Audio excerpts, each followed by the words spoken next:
My daughter-in-law and my grandson pranked me by abandoning me on a deserted road during a storm, 200 miles away. "Run, old lady. Learn to survive," he said. I never went back. 8 months later, they tracked me down. I'm glad to have you here. Follow my story until the end and comment the city you're watching from so I can see how far my story has reached. The windshield wipers couldn't keep up with the rain. I sat in the passenger seat of Lance's pickup truck, clutching my purse tighter as lightning split the sky ahead of us. At 66, I should have known better than to trust my 28-year-old grandson when he offered to drive me to my doctor's appointment in the city. "Thanks for taking me, honey," I said, raising my voice over the thunder. "I know it's a long drive." Lance didn't respond. His jaw was set in that hard line I'd seen too often lately, especially when Ophelia was around. My daughter-in-law had that effect on him, turning my sweet grandson into someone I barely recognized.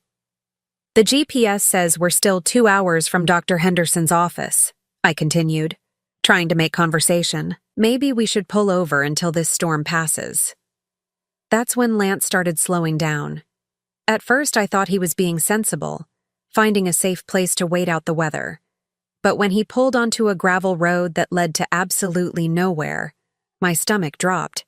"Lance, where are we going?" He stopped the truck in the middle of what looked like an abandoned parking lot. Through the rain-streaked windows, I could see nothing but empty fields stretching in every direction. No buildings, no other cars, no signs of life. "Get out," he said, his voice flat and cold. I stared at him, certain I'd misheard. "What did you say?" I said, "Get out, Grandma." He turned to look at me then, and I saw something in his eyes that made my blood freeze. Pure contempt. "Ophelia and I are done with you. Done with your constant doctor visits, your pills, your complaints. You're a burden we can't carry anymore." The words hit me like physical blows. "Lance, I don't understand. What are you talking about? You really don't get it, do you?" He laughed, but there was no humor in it. "You've been sucking the life out of our family for years. Do you know how much money we've spent on your medical bills? How many weekends we've wasted driving you places because you're too scared to drive yourself?" I felt my hands start to shake. I never asked for anything I didn't need. The doctor said my heart condition requires regular monitoring." "Your heart condition," he repeated mockingly. "You mean the one where you pop pills every time you feel a little anxious? Face it, Grandma. You're not sick. You're just old and pathetic." The rain was coming down harder now, pounding on the roof of the truck like angry fists. I looked around desperately, trying to orient myself. "Lance, please, where are we? How am I supposed to get home? That's not my problem anymore." He reached across me and opened the passenger door. Cold, wet air rushed in, soaking my cardigan within seconds. "Run along, old woman. Time to learn how to take care of yourself." I couldn't move. My body felt frozen, not from the cold, but from the sheer impossibility of what was happening. "You can't be serious. You can't just leave me here. Watch me." Lance's voice was getting louder, more aggressive. "Ophelia was right about you. You're a parasite. You've been living off our kindness for too long, and we're done enabling your helplessness." The word helpless stung worse than any physical pain. I thought about all the years I'd spent raising Lance after his parents died in that car accident. He was only 8 years old when he came to live with me, scared and broken. I'd worked double shifts at the diner to pay for his clothes, his school supplies, his baseball equipment. I'd sat through every parent-teacher conference, every Little League game, every school play. "I raised you," I whispered, my voice barely audible over the storm.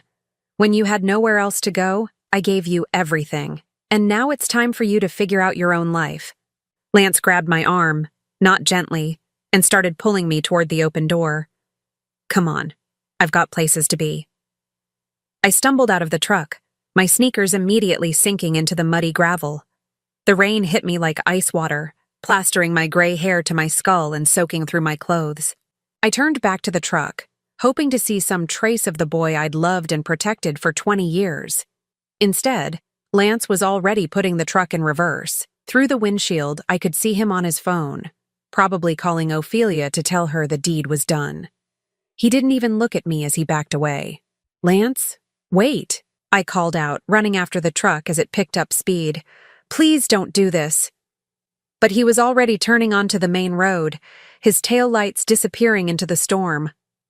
I stood there in the middle of that empty lot, water streaming down my face, though I couldn't tell anymore what was rain and what were tears. The silence after his engine faded was deafening.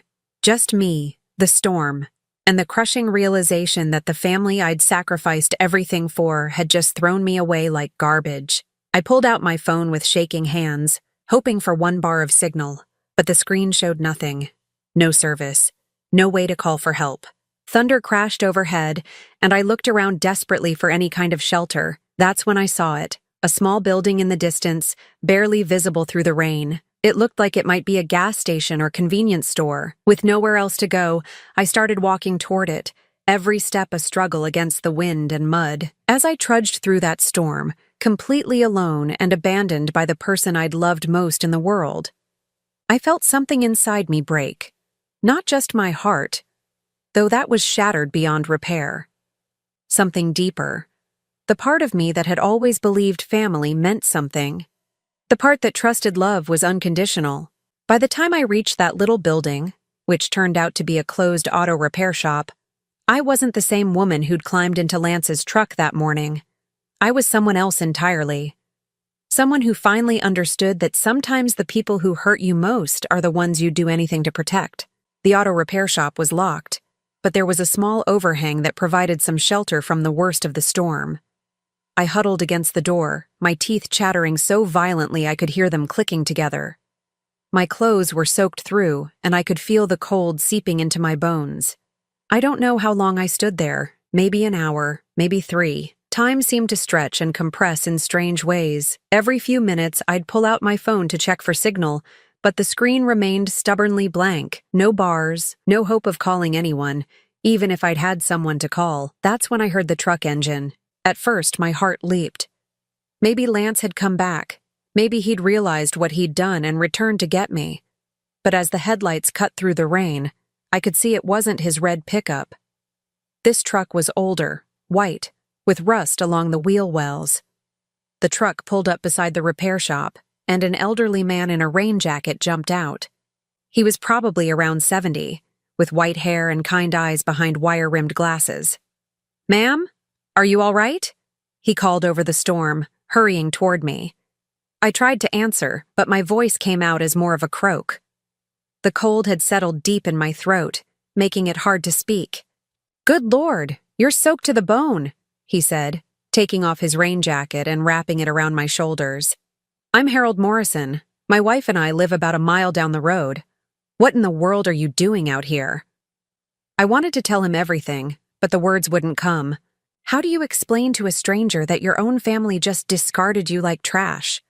How do you admit that the person you'd raised from childhood had looked you in the eye and called you worthless? My ride left," I managed to whisper. Harold's face darkened with understanding. "Left you? In this weather? Who would do such a thing?" I couldn't answer that. Not yet. Maybe not ever. "Well, come on then," Harold said gently. "Let's get you somewhere warm and dry. We'll figure out the rest later." He helped me into his truck, cranking up the heat until warm air was blasting from the vents. The simple act of kindness from this stranger made me start crying again. Deep, shuddering sobs that I couldn't control. Harold didn't ask questions during the short drive to his house. He just drove carefully through the storm, occasionally glancing over at me with concern. When we pulled into the driveway of a modest ranch-style home, he hurried around to help me out of the truck. The front door opened before we reached it, revealing a woman about Harold's age, with silver hair pulled back in a neat bun. She took one look at me and immediately sprang into action. "Harold Morrison, what have you brought me now?" she said. But her tone was warm, affectionate. "Come here, honey. Let's get you into some dry clothes. This is my wife, Margaret," Harold said as she ushered me inside.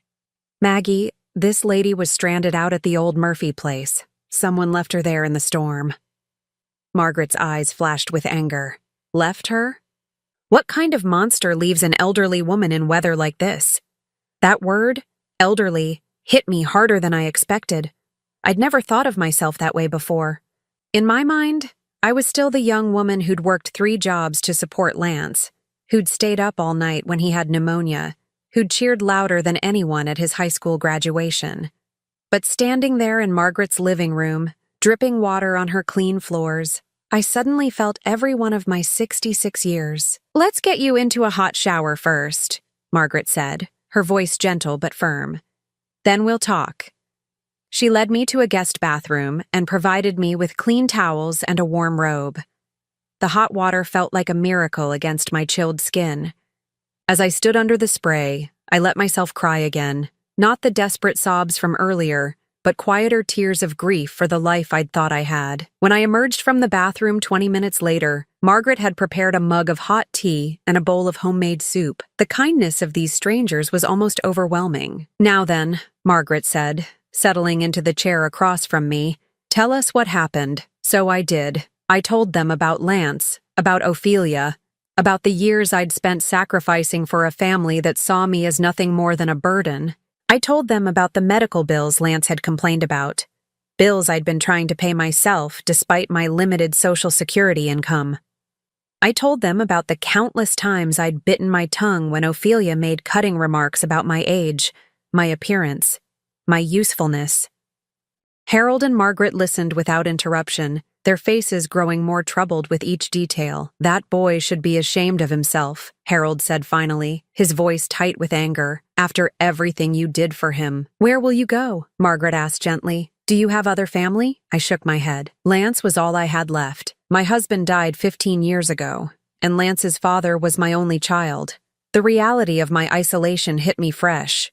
"I suppose I'll have to figure out how to get home somehow." "Home to what?" Margaret's question was blunt but not unkind. "If they treated you this way once, what makes you think they won't do it again?" Her words settled over me like a cold blanket. She was right, of course. Even if I managed to get back to Lance's house, even if I crawled back and begged for forgiveness, nothing would really change. I'd still be the burden they resented. I'd still be walking on eggshells, trying not to be too much trouble, too expensive, too present in their lives. "You can stay here tonight," Harold said firmly. "Tomorrow, when the weather clears, we'll help you figure out your options." I wanted to protest, to insist I couldn't impose on their kindness, but the truth was I had nowhere else to go. No money for a hotel, no friends close enough to call, no family who wanted me. That night, lying in the Morrisons' guest bed under clean sheets that smelled like lavender, I stared at the ceiling and made a decision. I wasn't going back. I couldn't go back to being that woman who apologized for existing, who made herself smaller and smaller until she nearly disappeared. Lance had told me to learn how to take care of myself. Maybe it was time I did exactly that. The next morning, I woke to the smell of bacon and coffee. Margaret was already up, bustling around the kitchen with the easy efficiency of someone who'd been cooking for decades. "Sleep well?" she asked, pouring me a cup of coffee. "Better than I expected," I admitted. It was true. For the first time in months, I'd slept without worrying about being too much trouble, without wondering if someone was keeping track of every kindness they showed me. "Harold's gone into town to run some errands," Margaret said, setting a plate of eggs and bacon in front of me. "But before he left, he mentioned something interesting. The library in town is looking for a part-time volunteer, someone to help with their literacy program." I looked up from my breakfast. "A volunteer position?" "It wouldn't pay much," Margaret said quickly, "but it might be a start, a way to get your feet under you while you figure out what comes next." As I sat in that sunny kitchen, listening to Margaret hum while she washed dishes, I felt something I hadn't experienced in years. Hope. Maybe Lance had done me a favor after all. Maybe being abandoned in that storm was the push I'd needed to finally start living for myself. 3 weeks later, I was standing in front of the Millbrook Public Library, smoothing down my new skirt and checking my reflection in the glass doors. Margaret had taken me shopping at the local thrift store, helping me pick out clothes that fit properly, something I hadn't bothered with in years. When you're living as someone's burden, you don't invest much in your appearance. "You look wonderful, Vi," Margaret had said that morning, using the shortened version of my name that had somehow become natural between us. Not Viola, which always sounded so formal, and certainly not Grandma, which now left a bitter taste in my mouth. Just Vi. Simple, clean, like the new life I was trying to build. The library director, Susan Chen, was a woman in her 40s with kind eyes and an easy smile. She'd interviewed me the week before, and I'd been honest about my situation, up to a point. I told her I was recently widowed and looking to make a fresh start in a new town. I didn't mention Lance or Ophelia or the storm. Some truths were too complicated for job interviews. "Vi, welcome to the team," Susan said, leading me through the main floor of the library. "I'm so excited to have you help with our adult literacy program. Many of our students are older adults who never had the chance to learn to read properly. I think they'll relate to you wonderfully." As she showed me around, I felt something I hadn't experienced in years. Purpose. Not the hollow sense of duty that had defined my life with Lance and Ophelia, but genuine excitement about contributing something meaningful to the world.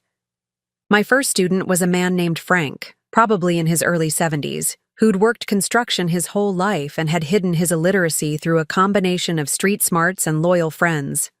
He was gruff at first, embarrassed about needing help, but something about our shared understanding of starting over later in life created an instant bond. "Never thought I'd be sitting in a library at my age," Frank said during our second session, struggling through a simple paragraph about gardening. "Never thought I'd be teaching in one," I replied, and he looked up at me with surprise. "You seem like the type who's always been around books," he said. I smiled, thinking about the years I'd spent reading to Lance when he was little, making up voices for different characters, watching his eyes light up with wonder. I've always loved stories. I just never had the chance to share that love with anyone who really wanted to learn. Frank nodded, understanding without needing details. That was one of the gifts I was discovering about this new life. People didn't need to know everything about your past to accept you in the present. After my shift at the library, I walked to my new apartment. It was a small studio above Mrs. Patterson's flower shop. Nothing fancy but clean and bright with large windows that let in plenty of sunlight. The rent was modest enough for my Social Security income, especially with the small stipend I earned from the library work. Margaret had helped me furnish it with items from garage sales and donation centers, a small table and 2 chairs, a comfortable reading chair by the window, a narrow bed with a quilt Margaret had sewn herself. It wasn't much, but it was mine in a way nothing had been mine in years. I'd kept my bank account in my legal name, Viola Patterson. I'd gone back to my maiden name after my husband died, though Lance had never approved of that decision either. But here in Millbrook, I was Vi Morrison. Not legally, of course, but socially. Margaret had introduced me to her friends that way, and somehow it had stuck. Vi Morrison, the librarian's assistant who lived above the flower shop. Vi Morrison, who had moved to town to start fresh after her husband's death. The lie felt surprisingly natural, maybe because it was closer to the truth than the life I'd been living. The woman who'd raised Lance, who'd sacrificed everything for an ungrateful family, who'd allowed herself to be diminished and dismissed. She felt like a stranger now. Vi Morrison was someone new, someone who could make her own choices and live by her own rules. Evenings were my favorite time. I'd make myself a simple dinner and sit by my window, watching the activity on Main Street below. Mrs. Patterson would lock up the shop around 6, waving up at my window before heading home to her own family. The restaurant across the street would fill with couples and families, their warm laughter drifting up through my open windows on pleasant evenings. I'd started keeping a journal, something I'd never done before. Writing down my thoughts helped me process the enormous changes in my life. "Tonight," I wrote, "Frank read an entire page today without stumbling once. His face when he finished was like watching the sun come up. I think I'm beginning to understand what it means to feel useful, really useful, for the first time in years." I paused, pen hovering over the page, thinking about Lance and Ophelia. Did they wonder where I was? Did they feel any guilt about what they'd done? Or had they simply moved on, relieved to be free of their burden? Part of me wanted to believe they were worried, that Lance was lying awake at night regretting his cruel words, but a larger, wiser part of me was beginning to understand that their feelings weren't my responsibility anymore. I'd spent so many years making myself smaller to accommodate their comfort, apologizing for my very existence, trying to be less trouble, less expensive, less present. Here in Millbrook, I didn't have to apologize for anything. When Mrs. Patterson asked me to water her plants while she visited her daughter, it was a favor between friends, not an imposition. When Margaret invited me for Sunday dinner, it was because she enjoyed my company, not out of obligation. When Susan praised my work with the literacy students, it was because I was genuinely helping, not because she felt sorry for me. The difference was startling.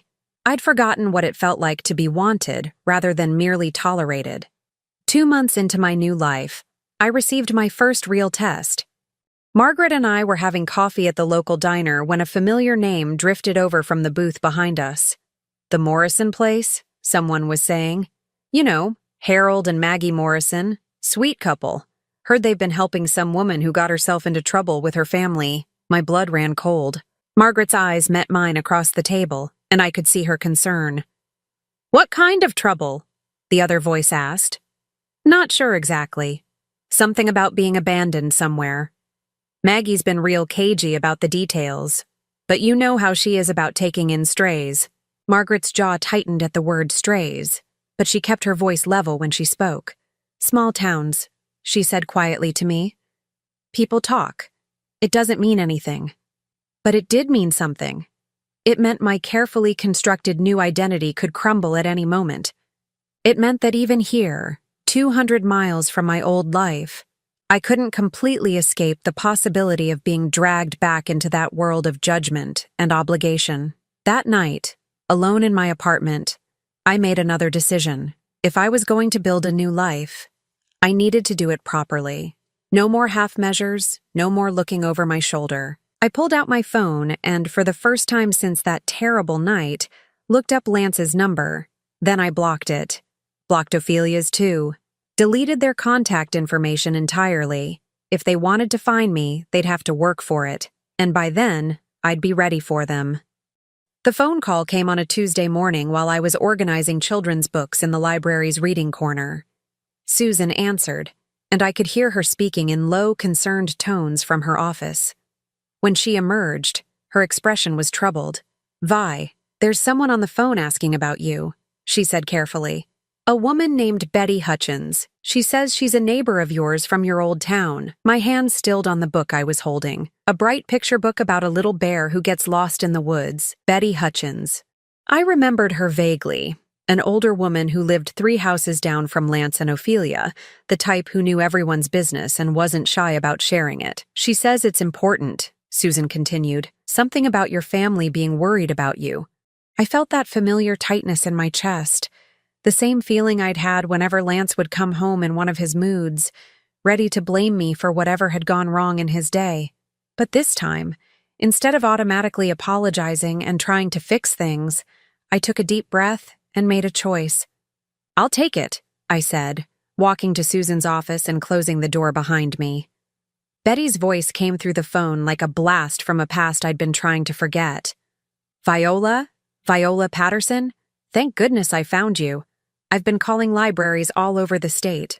"Hello, Betty," I said, my voice steady despite my racing heart. "What can I do for you?" "Well, I should think you'd want to know what's been happening with that grandson of yours since you disappeared," Betty said, and I could hear the eagerness in her voice. She'd always loved being the bearer of dramatic news. "I didn't disappear, Betty. I moved." "Moved? Without telling anyone?" "Viola, people have been worried sick. Lance has been beside himself." That almost made me laugh. Lance, beside himself with worry about the burden he'd literally thrown away in a storm. What exactly has Lance told people about my departure? There was a pause, and I could practically hear Betty recalibrating her approach. "Well, he said you'd had some kind of breakdown. Said you wandered off during one of your doctor appointments, and he's been searching for you ever since." A breakdown. Of course, that's how he'd spun it.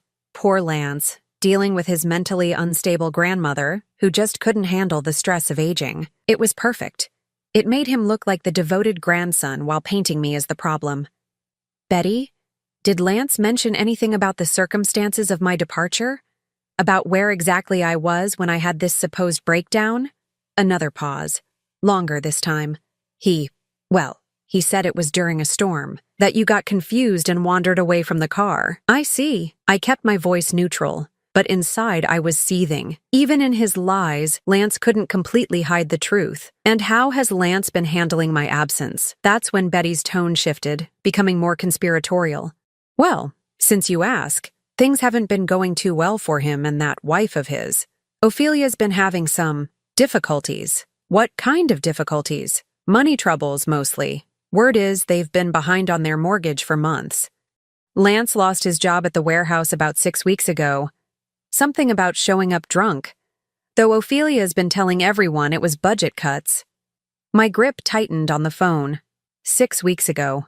That would have been just 2 weeks after they abandoned me. And there's talk about other problems too, Betty continued, clearly relishing having a captive audience. Ophelia's been seen around town with that Miller boy. You know, the one who works at the gas station. Young thing, maybe 22 or 23. People are starting to whisper. I thought about Ophelia, with her perfectly styled hair and her constant complaints about Lance not being ambitious enough, not making enough money, not giving her the life she deserved. It wasn't entirely surprising that she'd look elsewhere when things got difficult. But the real problem, Betty went on, is they can't manage without you. That house you all shared? It's falling apart. Nobody's been keeping up with the yard work or the repairs. Lance tried to fix the kitchen sink himself last month and flooded half the downstairs. Ophelia's been hiring people to come in and clean, but they can't afford it. The picture Betty was painting was becoming clearer. For all their complaints about me being a burden, Lance and Ophelia had relied on me for far more than they'd ever admitted. I'd been the one maintaining the house, managing the household budget, coordinating repairs and appointments. I'd been the stable center around which their chaotic lives revolved. There's something else, Betty said, her voice dropping to a whisper. I probably shouldn't tell you this, but I heard from my cousin who works at the bank. They're in real trouble, Viola. Real trouble. The foreclosure notice went up last week. Foreclosure. The house I'd helped pay for, the home I'd maintained and improved, was being taken away. And suddenly their desperate search for me made perfect sense. They didn't want me back because they missed me or felt guilty about what they'd done. They wanted me back because they needed me. Betty, I said carefully, has anyone mentioned calling the police about my disappearance? Oh, Lance filed a missing person report weeks ago. But between you and me, the police don't seem too concerned. They said since you're an adult and there's no sign of foul play, there's not much they can do if you don't want to be found. Smart officers. They'd probably seen this type of family drama before. I appreciate you calling to let me know, I said, but I want you to understand something. I didn't wander off in confusion, and I didn't have a breakdown. I made a conscious choice to leave a situation that was harmful to me. I'm safe, I'm well, and I'm exactly where I want to be. But Viola, they're your family. No, Betty, I interrupted, my voice firm. Family doesn't abandon each other in storms. Family doesn't call each other burdens. Family doesn't lie about what really happened when things go wrong. There was a long silence on the other end of the line. I won't tell them I found you, Betty said finally, her voice much quieter now. But Viola, they're really struggling. Whatever happened between you all, they need help. After I hung up, I sat in Susan's office for a long time, staring out the window at the peaceful main street of Millbrook. Children were walking home from school, swinging their backpacks and chattering to their friends. An elderly man was walking his dog, stopping to chat with neighbors along the way. Normal life, uncomplicated by family drama and manipulation. So Lance had lost his job. Ophelia was cheating. They were losing the house. Part of me, the part that had spent decades putting their needs before my own, wanted to feel sorry for them, but a larger part, the part that was still angry about being thrown away like garbage, felt something else entirely. Justice. Not the cruel, vengeful kind of justice that takes pleasure in others' pain, but the quiet, inevitable justice that comes when people finally face the consequences of their choices. They'd decided I was expendable, that they could treat me however they wanted, because I'd always be there to absorb their anger and clean up their mistakes. Now they were learning what life looked like without me. That evening, I called Margaret and told her about Betty's call. We sat on her front porch, watching Harold tend to his garden while I recounted the conversation. "So they're looking for you," Margaret said when I finished. "How does that make you feel?" It was such a simple question, but it took me a long time to answer. How did it make me feel to know that the family who discarded me was now desperate to have me back? "Powerful," I said finally, surprising myself with the word. "For the first time in my life, I feel powerful." Margaret nodded approvingly. "Good. That's how you should feel. You hold all the cards now." As I walked back to my apartment that night, I thought about Betty's words. They need help. Maybe they did. But need and deserve were two very different things. And after 6 months of learning to live without the constant weight of their expectations and criticisms, I was beginning to understand the difference. It started with a single phone call to the library on a Thursday afternoon. Susan came to find me in the children's section, her face pale and concerned. "Vi, there's a man on the phone who says he's your grandson. He sounds upset." My hands went still on the books I was shelving. After 8 months of peace, they'd finally tracked me down. I'd been expecting this day, dreading it, but also preparing for it. "What did you tell him?" I asked. "Nothing yet. I said I needed to check if you were available. He's holding on line too." I followed Susan to her office, my heart pounding but my mind surprisingly clear. I'd had months to think about this moment, to decide how I would handle it when it came. "Hello, Lance," I said into the phone, my voice steady. "Grandma?" His voice cracked on the word, and for a moment he sounded like the 8-year-old boy who used to have nightmares after his parents died. "Grandma, thank God. We've been looking everywhere for you." "Have you?" There was a pause, as if he'd expected me to immediately start apologizing or explaining myself. When I didn't, his tone shifted. "Where the hell have you been? Do you have any idea what you've put us through? We thought you were dead. We've been worried sick. The same man who'd called me a parasite and left me to die in a storm had been worried sick. "What do you want, Lance?" "What do I want? I want you to come home. We need to talk. There's been a huge misunderstanding, and we need to work this out." A misunderstanding. That's what he was calling it now. "I'm quite comfortable where I am," I said. "If you need to talk, you can do it over the phone." "No, that's not..." "Grandma, you don't understand. Things have been really hard without you. We made some mistakes, but we can fix this. We're family." There was that word again. Family. The magical word they thought could erase everything they'd done. "Lance, I want you to listen to me very carefully," I said, my voice growing colder. "You didn't make a mistake. You made a choice. You chose to abandon your grandmother in a storm 200 miles from home. You chose to call me worthless and pathetic. You chose to tell people I had a breakdown rather than admit what you really did." "Grandma, please." "I'm not finished." My voice cut through his pleading like a knife. "You're calling me now not because you miss me or because you're sorry, but because you need me. Because you and Ophelia can't manage your lives without someone to blame for your problems and clean up your messes." The line went quiet for so long I thought he might have hung up. When he spoke again, his voice was different, harder. "You're right," he said. "We do need you, but you need us too. You're 66 years old, living God knows where, probably blowing through your savings. What happens when you get sick? What happens when you can't take care of yourself anymore?" It was a threat disguised as concern, and we both knew it. "I seem to be managing just fine," I replied. "For now. But we both know you can't keep this up forever. Come home, Grandma. We'll work things out. We'll be better." I closed my eyes, remembering all the times Lance had promised to be better. After he'd stolen money from my purse in high school. After he'd wrecked my car and lied about it. After he'd moved Ophelia into my house without asking, and then acted like I was the one inconveniencing them. "No," I said simply, and hung up. The phone rang again immediately. I let it go to voicemail, then it rang again, and again. Over the next 3 days, Lance called the library 62 times. Susan had to assign someone else to answer the phones because he was tying up the lines. When I refused to take his calls, he started leaving increasingly desperate messages. The first few were pleading, "Grandma, please just talk to me. I know we hurt you, but we can fix this." Then came anger. "This is ridiculous. You're acting like a child. We're trying to make things right and you won't even listen." Then desperation. The house is gone, Grandma. We lost the house. Ophelia left me. I have nowhere to go. Please. And finally, threats. I know where you are now. I'm coming to get you whether you like it or not. You can't just abandon your family. Susan was concerned enough to call the local police, but they said there wasn't much they could do unless Lance actually showed up and caused a disturbance. Until then, it was just harassment. And I could file a restraining order if I wanted.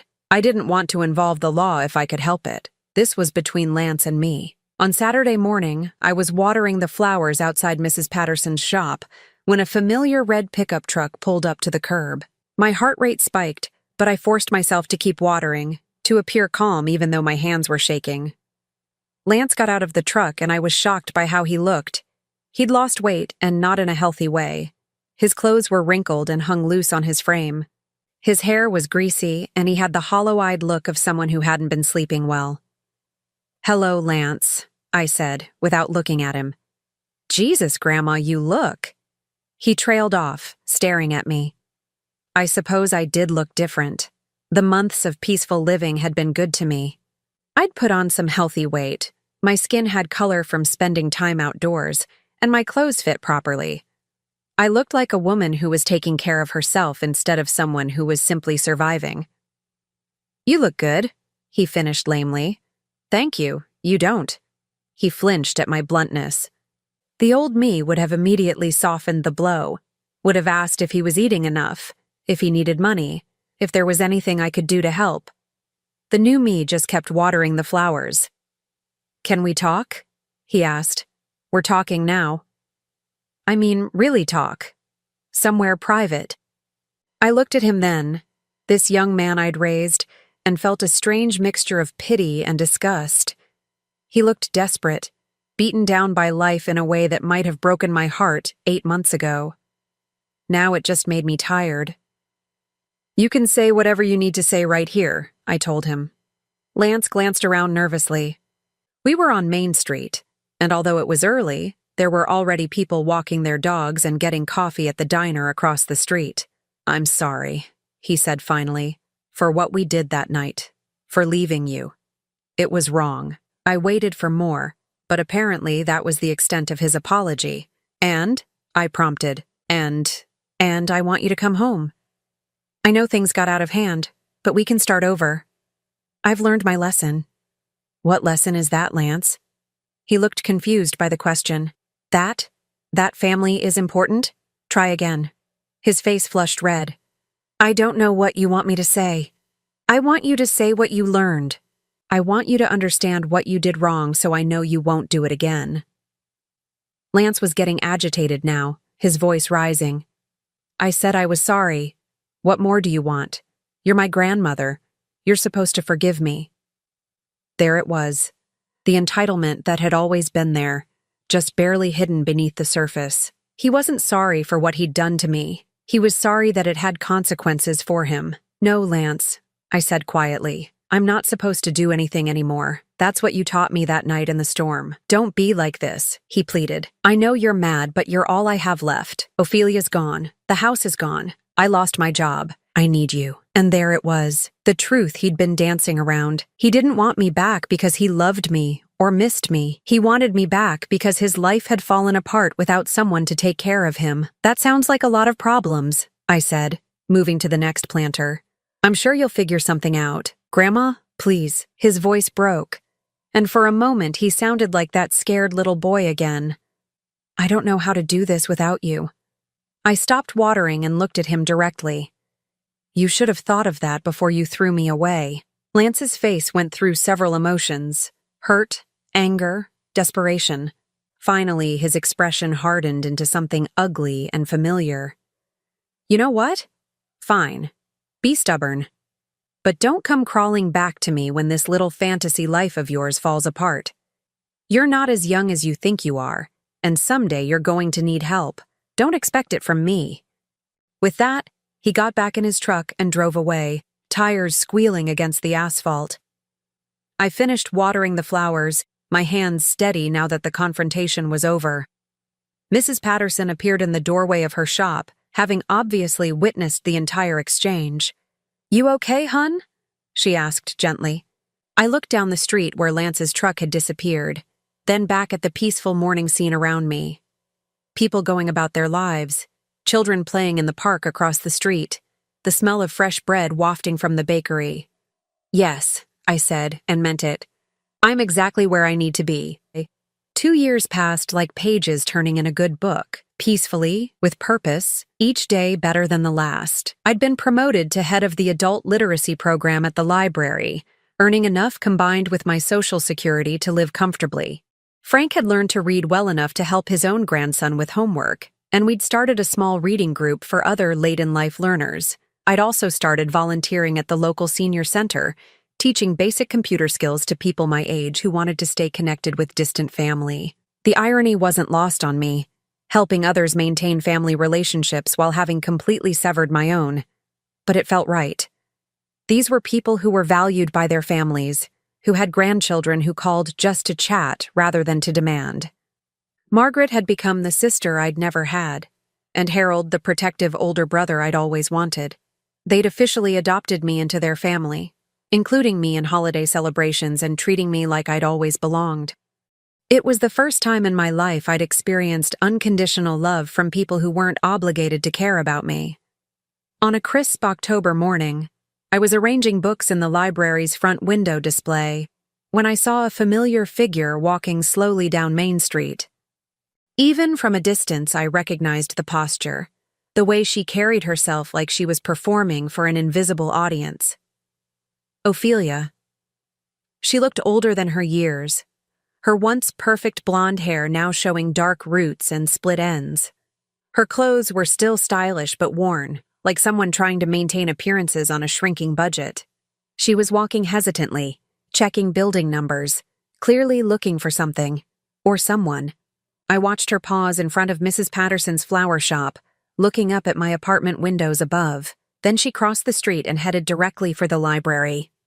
I had perhaps 30 seconds to decide how to handle this. I could slip into the back office and have Susan tell her I wasn't available.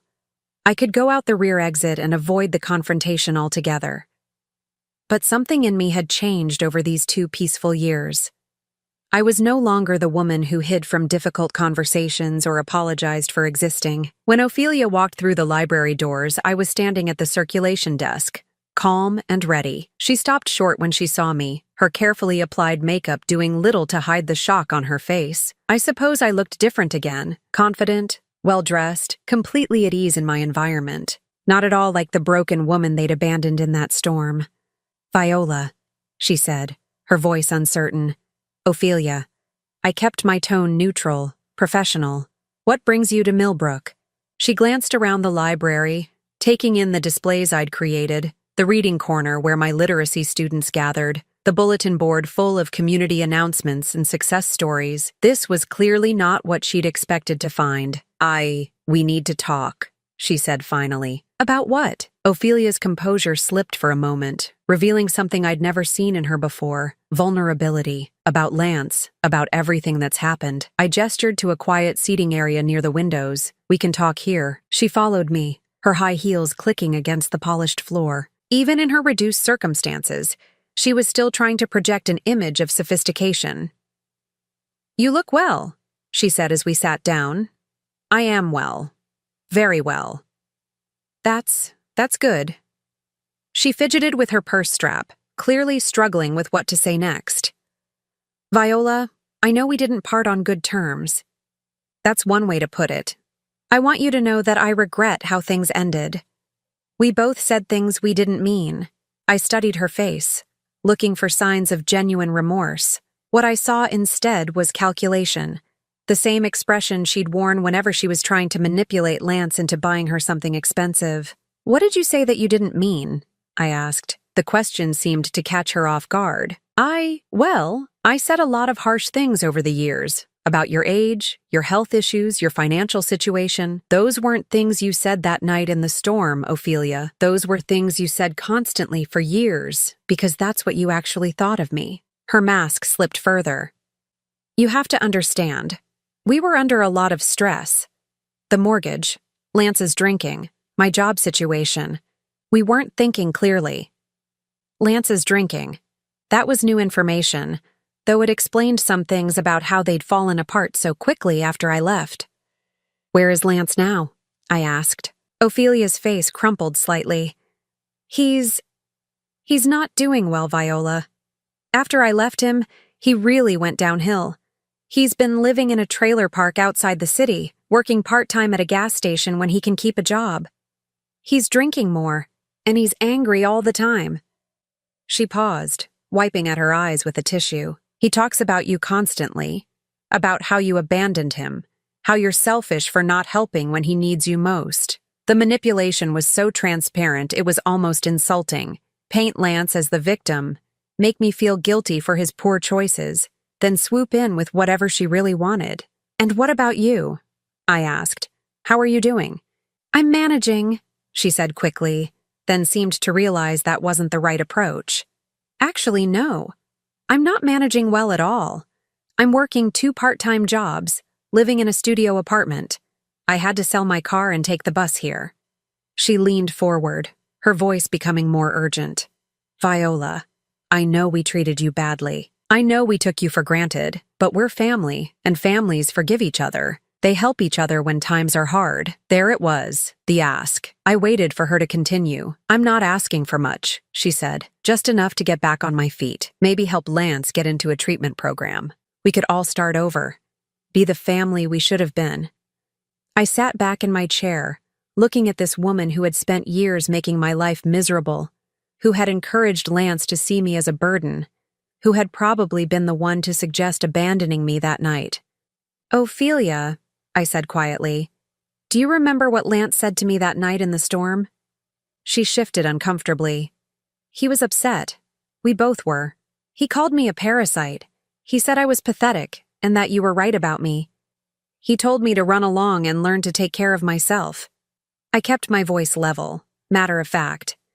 "So I did. But that's not who you really are," she protested. "You're kind and generous and loving. You raised Lance when no one else would. You sacrificed everything for him. You're right. I did sacrifice everything for him. My savings, my health, my self-respect, my happiness. I gave him everything I had, and in return, he threw me away like garbage." Ophelia's eyes filled with tears. Whether real or performed, I couldn't tell anymore. "People make mistakes, Viola. Even terrible mistakes. But that doesn't mean they can't change." "You're absolutely right," I said, standing up. "People can change. I'm living proof of that." She looked up at me, confusion replacing the hope that had been building on her face. I changed from someone who allowed herself to be used and discarded into someone who knows her own worth. I changed from someone who apologized for existing into someone who lives with purpose and dignity. I changed from someone who was afraid of being alone into someone who enjoys her own company and chooses her relationships carefully. I walked to the window, looking out at the peaceful street where I'd built my new life. What I won't change back into is someone who rescues people from the consequences of their own choices. "But we're family," Ophelia said desperately. I turned back to face her. "No, we're not. Family doesn't abandon each other in storms. Family doesn't call each other parasites. Family doesn't lie about what really happened when things go wrong." She was crying openly now, and for the first time since I'd known her, it looked genuine. "What are we supposed to do? How are we supposed to survive without you?" "The same way I survived without you," I said simply. "By learning to take care of yourselves." I walked back to the circulation desk and picked up a piece of paper, writing something quickly. Then I returned to Ophelia and handed it to her. "What's this?" she asked. "The address of a social services office in your area. They have programs for people with addiction issues and job training for people who need new skills. If Lance genuinely wants help, that's where he should start." Ophelia stared at the paper like it was written in a foreign language. "But what about us? What about our relationship?" "We don't have a relationship, Ophelia. We never did. You tolerated me because I was useful, and I tolerated you because I thought that's what family meant." I sat down across from her one final time. "I want you to listen to me very carefully, because this is the last time we're going to have this conversation. I am not responsible for fixing Lance's life or yours. I am not obligated to sacrifice my happiness for your comfort. I am not going to apologize for choosing to live in peace rather than chaos. You can't just cut us off forever, she said, but her voice lacked conviction. I'm not cutting you off. I'm setting boundaries. If Lance gets sober, if he gets his life together, if he learns to take responsibility for his actions and genuinely apologizes for what he did, not because he wants something from me, but because he understands how deeply he hurt me, then maybe we can have a conversation, maybe. I stood up again, signaling that our conversation was over, but that's his choice to make, not yours, and not mine. Ophelia gathered her purse and stood shakily. At the library door, she turned back one more time. I hope you'll change your mind, she said. I hope you won't need me to, I replied. After she left, I sat in my chair by the window for a long time, watching the familiar rhythms of my adopted town. Mrs. Patterson was arranging autumn flowers in her shop window. Harold was walking his dog, stopping to chat with neighbors. Children were walking home from school, their laughter carrying on the crisp air. This was my life now. These were my people. This was my peace. Frank arrived for his reading session, bringing a new student, his neighbor, who'd finally worked up the courage to admit he needed help with literacy. Vi, Frank said with a grin. Meet Joe. He's ready to start his own reading adventure. I smiled, pushing thoughts of Lance and Ophelia firmly into the past where they belonged. Welcome, Joe. Let's begin with something simple. How about a story about new beginnings? As I opened the book and began to read, I felt that familiar sense of purpose wash over me. This was who I was now, Vi Morrison, librarian, teacher, friend. A woman who helped people build themselves up rather than one who allowed herself to be torn down. Outside, autumn leaves danced in the wind, spinning away from their branches to make room for new growth. Some endings, I realized, are really just beginnings in disguise. Now I'm curious about you who listened to my story. What would you do if you were in my place? Have you ever been through something similar? Comment below. And meanwhile, I'm leaving on the final screen 2 other stories that are channel favorites, and they will definitely surprise you. Thank you for watching until here.